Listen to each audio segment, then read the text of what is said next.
Naitwa Mulki, ni msanii kutoka kiwanda cha filamu Tanzania, hususani kwenye Jua Kali. Leo ni siku ambayo zinatoka tuzo za waandishi wa habari, Samia Kalamu Awards 2025. Ni kitu gani ambacho umekipenda kwa siku ya leo? Cha kwanza nimependa kuhusu wanawake waandishi wa habari kuonekana mchango wao, na pia waandishi wa habari kwa ujumla kuonekana mchango wao kwenye jamii, kwa sababu unajua kwenye jamii yetu usipokuwa na waandishi wa habari kuna vitu vingine unakuwa uwezi kuvipata kwa wakati. Kwa hiyo serikali kujua mchango wa waandishi wa habari ni kitu kizuri sana. Na ni kitu gani ambacho binafsi kwa waandishi wa habari huwa kinakuvutia sana kama msanii? Kujua changamoto zinazotukabili. Unajua kuna vitu vingine, kwa mfano kama mimi kuangalia taarifa ya habari ni huwa nadra sana. Kwa hiyo nikikutana na habari ambayo ikawa imenitouch, ikawa imenifundisha kwa namna moja ama nyingine, na kuwa najisikia vizuri kwa sababu naona nimemfuatilia mwandishi wa habari fulani lakini amenipa ujumbe wa kitu fulani. Yeah. Na leo Mheshimiwa Rais wa Jamhuri ya Muungano wa Tanzania kwa maana ya Samia Suluhu Hassan ndio mgeni rasmi kwenye utoaji wa tuzo hizi ambavyo tunadaiwa tunatoka tuzo zaidi ya 30, kwa maana ya tuzo 31 zitatolewa leo. Kuwepo kwake tu kuwa mgeni rasmi kwenye hizi tuzo, nadhani zitakwenda kuongeza nini kwenye tasnia ya habari?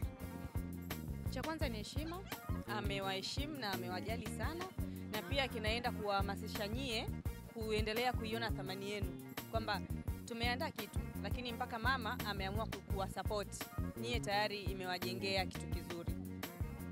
Neno lako kubwa kwa siku ya leo, lakini pia neno lako kubwa kwa wanahabari, neno lako kubwa kwa wasanii ambao mnafanya kazi kwa karibu kabisa na wanahabari?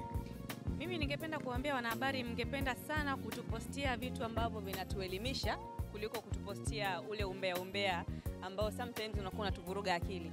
Kwa hiyo mkiendelea kutupostia vitu ambavyo vinatujenga, habari ambazo zinatufundisha, habari za kusaidia, habari za kujenga taifa, inakuwa perfect zaidi. Naomba nikukumbushe, siku moja ulikuwa kwenye sinema zetu, ulikuwa na Isarito. Ulisema kama usingekuwa mwigizaji basi ungekuwa mwandishi wa habari. Unakumbuka? Hiyo ndoto bado unayo ya kuwa mwandishi wa habari au ilishakufa kwa sababu wewe ni mwigizaji? Mimi nilikuwa na vitu vitatu. Nilikuwa napenda kuwa mwigizaji, nilikuwa napenda kuwa mwandishi, nilikuwa natamani kuwa mwanajeshi. Kwa hiyo nilikuwa nasema kati ya vitu vitatu at least nikipata kimoja. Kwa hiyo nikajikuta nimebase kwenye uigizaji. Kwa hiyo hivi vingine nikajipotezea. Ni nini ambacho kilikuvutia sana kwenye uandishi wa habari mpaka ikawa ni moja kati ya ndoto zako? Lazima kuna kitu kilikuwa kinakuinspire.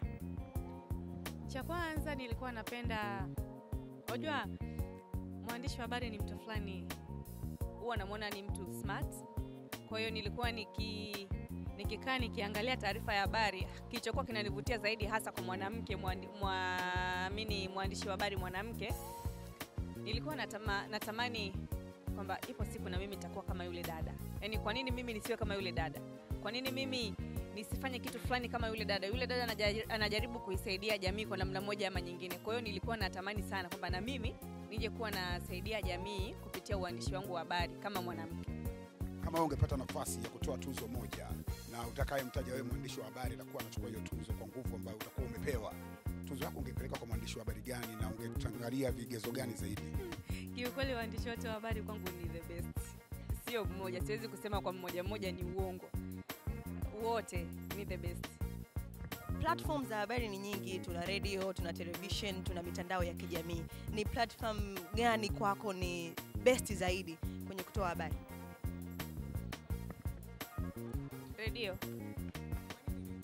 Unajua radio tumezaliwa tumezikuta na bado mpaka sasa hivi zipo. Kwa mfano mdogo tu, ukiwa wenzetu wa mikoani ambao hawana uwezo wa kutumia smart, mtu hawezi kufikiria kununua smart lakini atafikiria kununua radio, na akinunua radio moja kwa moja lazima atataka kusikiliza taarifa za habari. Kwa hiyo platform kwa mimi ambayo inabamba zaidi ni radio.